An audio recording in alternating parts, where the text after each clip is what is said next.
बहुत समय पहले की बात है। सरयू नदी के किनारे अयोध्या नाम का एक सुंदर राज्य था। अयोध्या के राजा थे राजा दशरथ। उनकी 3 रानियां और 4 पुत्र थे, राम, लक्ष्मण, भरत और शत्रुघ्न। जब राजा दशरथ ने राम को राजा बनाने की घोषणा की तब सभी लोग बहुत खुश हुए, लेकिन रानी कैकेयी खुश नहीं थी। महाराज, क्या आपको याद है आपने मुझे 2 वचन दिए थे? आज उन वचनों को पूरा करने का समय आ गया है। मेरा पुत्र भरत राजा बने और राम 14 वर्ष के वनवास को जाए। राजा दशरथ की आज्ञा पाकर राम और लक्ष्मण सीता के साथ 14 वर्ष के वनवास के लिए चले गए। पंचवटी में सीता माता ने एक सुनहरे रंग के मृग को देखा।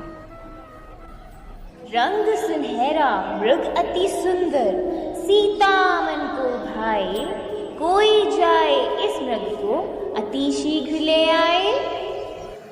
सीता माता की इस बात को सुनकर श्री राम मृग की खोज में जंगल की ओर निकल गए।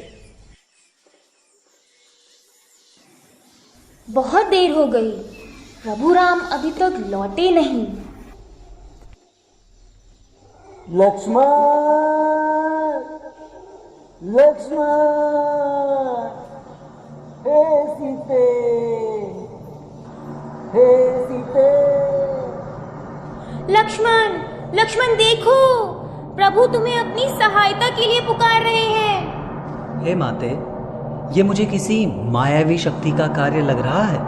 आप चिंतित ना हो, भैया जल्दी घर लौट आएंगे। नहीं लक्ष्मण, मेरी आज्ञा का पालन करो। जाओ, प्रभु को तुम्हारी सहायता की आवश्यकता है। ठीक है माते, किंतु आप इस लक्ष्मण रेखा को पार नहीं करना।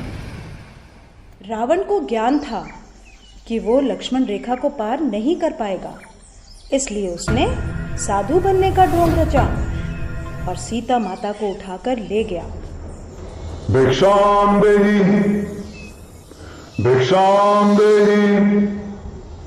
हे मुनिवर, भिक्षा स्वीकार कीजिए।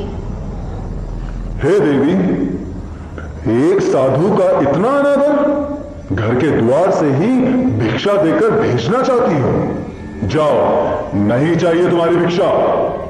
नहीं नहीं मुनिवर, रुकिए, मैं आती हूँ।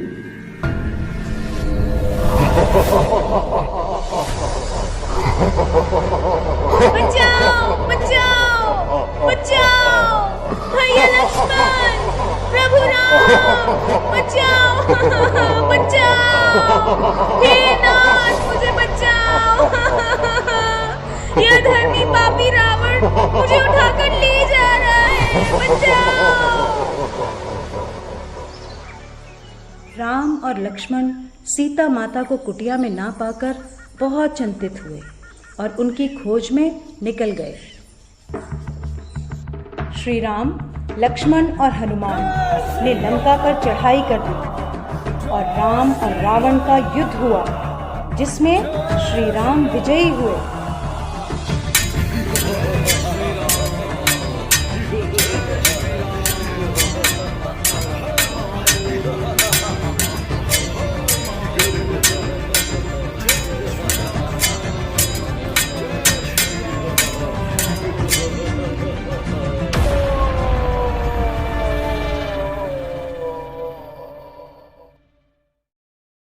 इसलिए इस दिन को विजयदशमी कहा जाता है। यह त्योहार बुराई पर अच्छाई की जीत का प्रतीक माना जाता है।